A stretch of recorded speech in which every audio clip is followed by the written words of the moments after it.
अस्सलाम वालेकुम and welcome to another informative video. आज की वीडियो में हम जो जीबी में होने वाले लैंड रिफॉर्म्स हुए हैं उनके ऊपर जिक्र करेंगे, लेकिन उसके बेनिफिट जानने से पहले मैं चाहूँगी कि हम जीबी की थोड़ी सी हिस्ट्री को भी देखें। तो अगर हम जीबी की हिस्ट्री को देखें तो ये एक बहुत ही इंसाइंट प्लेस है, यानी एक बहुत ही कदीम जगह है और बहुत ही कदीम रियासतों में इसका शुमार किया जाता है। यहाँ पे अगर हम इसकी हिस्ट्री की बात करें तो सबसे पहले यहाँ पे बुद्धिस्ट थे, यानी कि बुद्ध मत का बहुत ज़्यादा राज था। और अगर आज भी हम देखें तो इसके आसार बुद्ध मत के चल्लास और हुंजा तक फैले हुए हैं, जो कि हमें बल्दिस्तान, हुंजा और नगर के इलाकों में बुद्धिस्ट के आसार हमें आज भी मिलेंगे अगर हम वहाँ पे विज़िट करें। अगर हम देखें इसके बाद तो 1840 में जीबी का इलाका जो है वो डोगरा राज के पास चला जाता है, यानी कि डोगरा राज वहाँ पे उसकी हुकूमत होती है और ये कश्मीर के साथ इल्हाक कर लेते हैं। और इस दौरान जीबी में रहने वाले लोगों के ऊपर बहुत ज़्यादा जुल्म व ज़्यादती और जुल्म का शिकार उनको किया जाता है। लेकिन 2009 से पहले अगर बात करें तो 1947 में पाकिस्तान की आवाम स्ट्रगल करती है अपने हकूक़ के ख़िलाफ़, जीबी के हकूक़ के ख़िलाफ़ और जीबी को पाकिस्तान के हिस्से में शामिल कर लिया जाता है।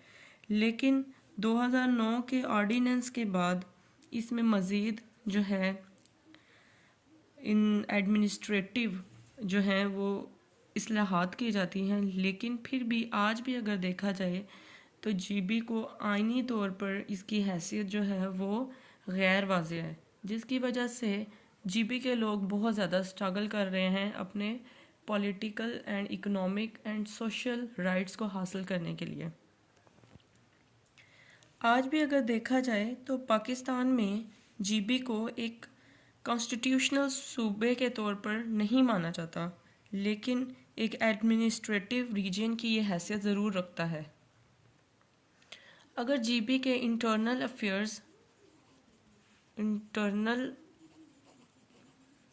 अफेयर्स की बात करें तो इसमें प्रोविंस जैसे इख्तियार मौजूद हैं, लेकिन कॉन्स्टिट्यूशनल नुमाइंदगी जिसको कहते हैं वो जीबी को हासिल नहीं है। और इस रीजन को आज भी कश्मीर से डिस्प्यूटेड कश्मीर के तौर पर ही देखा जाता है, यानी आज भी इसको एक बहुत ही आप कह सकते हैं कि मुतनाज़ा कश्मीर के तनाजुर में देखा जा सकता है। इसके आवाम बहुत स्ट्रगल कर रही है, लेकिन ये जो act of GB, land reforms act of GB दिया गया है, इसके बेनिफिट्स अब लोकल्स को प्रोवाइड होंगे इंशाल्लाह अपकमिंग टाइम में। तो अब हम इसके बेनिफिट्स देख लेते हैं कि इस रिफॉर्म से क्या हासिल होंगे। अगर हम इसके बेनिफिट्स की बात करें तो सबसे पहला बेनिफिट होगा legal ownership for local people.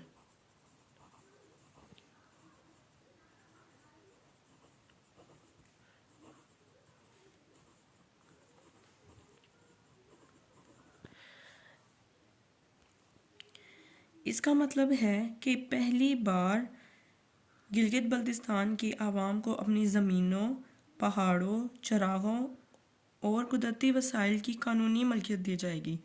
Khalsa सरकार के तहत ज़मीन को सरकारी मलकियत करार देने का ख़ात्मा होता है इस एक्ट के तहत, यानी इसमें लोगों को अपनी मलकियत हासिल होगी। तो ये पहला लीगल ओनरशिप, ये बेनिफिट हमारा है। आगे हमारा है प्रोटेक्शन ऑफ कॉमन लैंड्स। इसका मतलब है कि जितनी भी उनकी कॉमन लैंड्स हैं, जिसमें उनमें जंगलात आ जाएंगी, उनके दरिया, उनके झीलें और ग्लेशियर्स वगैरह, इसको मुश्तरका ज़मीन करार दिया जाएगा। यानी कि अब कोई भी कब्ज़ा माफिया, यहाँ मैं लिख देती हूँ कि कब्ज़ा माफिया, इनका राज नहीं होगा, यानी कि जो यहाँ के लोकल्स होंगे उन्हीं का ही उस ज़मीनों के ऊपर राज होगा। नेक्स्ट आता है एम्पावरमेंट ऑफ लोकल कम्युनिटीज़। इसमें ज़मीन और वसाइल जितने भी रिसोर्सेज होंगे, यानी कि وہاں پہ ان کے جو مقامی لوکل مطلب مقامی کمیونٹیز ہوں گی اس کو امپاورمنٹ ملے گی، وہ مضبوط ہوں گی. وہاں کی لوکل کمیونٹیز جو ہوں گی، ظاہر سی بات ہے جب وہاں کی لینڈ ان کے انڈر ہوگی تو ان کے ریسورسز بھی انہی کے انڈر آئیں گے، جس سے وہاں کی لوکل کمیونٹیز جو ہیں بہت مضبوط ہوں گی. اگر ہم نیکسٹ بات کریں تو آگے آئے گا انوائرمنٹل پروٹیکشن. انوائرمنٹل پروٹیکشن کس طرح ہوں گے؟ جب ان کے لوکلز ان کے اندر ہی لینڈز ان کے اندر آئے جائیں گی جن میں گلیشیئرز، جنگلات اور ان کے ریسورسز تمام ہوں گے، تو وہ اس کو بہت ہی اچھے طریقے سے اس کا یوز کریں گے اور اس کو پروٹیکشن دیں گے، جس کی وجہ سے جو انوائرمنٹل چینجز ہوتی ہیں، کلائمیٹ چینج پہ بھی قابو اس کے ذریعے پایا جا سکتا ہے. تو اس کے ذریعے انوائرمنٹل پروٹیکشن ہوگی. آگے اکنامک سٹیبلٹی اور امپلائمنٹ، اس کے ذریعے سے زمین پر ملکیت حاصل کرنے سے وہاں کے جو لوکلز ہوں گے ان کے لیے ایگریکلچر، ٹورزم اور ڈیفرنٹ معدنیات اور دیگر جتنے بھی شعبے ہیں ان میں سرمایہ کاری یعنی کہ وہ بہت ہی اچھے طریقے سے کر پائیں گے، جس سے روزگار کے لیے بہت سے چانسز زیادہ پیدا ہوں گے اور پاورٹی میں کمی آنے کے چانسز بڑھ جائیں گے. آگے ہم دیکھتے ہیں ریڈکشن ان لینڈ ڈسپیوٹس. جب قانونی یعنی کہ لیگلی طور پر جب لیگلی طور پر لینڈز ان کو دے دیے جائیں گے تو اس طرح ان کے لینڈ ڈسپیوٹس ہونے کے بھی چانسز کم ہوں گے. نیکسٹ ہم دیکھتے ہیں کہ ریڈکشن ان لینڈ ڈسپیوٹس کے بعد protection of culture and traditional rights. اس سے کیا ہوگا کہ جب لوگوں میں خود اعتمادی پیدا ہوگی کہ اب لینڈ بھی ہماری ہے اور اس کے اندر جتنے ریسورسز آ رہے ہیں وہ بھی ہمارے ہیں، تو اس سے ان کے کلچر اور ٹریڈیشنز رائٹس کو بھی پروٹیکشن ملے گی. اس کے بعد ٹرانسپیرنسی اینڈ گڈ گورننس آ جاتی ہے. اس سے لینڈ جو ان کے انڈر ہم دیں گے یعنی کہ ہماری حکومت دے گی جی بی کی، تو اس کے تحت ان کے معاملات میں بہت ہی ٹرانسپیرنسی آ جائے گی. ظاہر سی بات ہے سب کو اپنا اپنا حق ملے گا تو ٹرانسپیرنسی آ جائے گی، اور انلیگلی طور پر جو الاٹمنٹ اور جو پرائیویٹ لینڈ کا غلط استعمال ہوتا ہے اس سے بھی بچا جا سکے گا، جس کے تحت بہت ہی گڈ گورننس کا قائم ہونے کے چانسز بڑھتے ہیں. آگے ہے safeguard in development projects.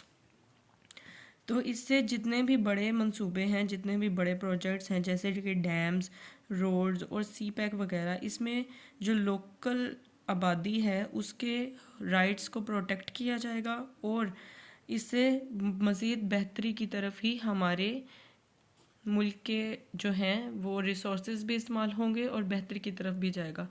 تو میرے خیال سے یہ جو ہم نے آج پڑھا ہے لینڈ ریفارمز، یہ ایک بہت ہی گڈ انیشیٹو ہے. لیکن وہاں کی جو جی بی کی اپوزیشن ہے، یہاں پہ میں لکھ دیتی ہوں اپوزیشن، اس نے اس کے خلاف تھوڑی سی مزاحمت کی ہے. لیکن البتہ یہ آنے والے دنوں میں معلوم ہوگا کہ یہ لینڈ ریفارم جب پریکٹیکلی طور پر ان کو دیا جائیں گے تو اس سے کیا پازیٹیو اور فروٹفل آؤٹ کمز ہم لے سکتے ہیں.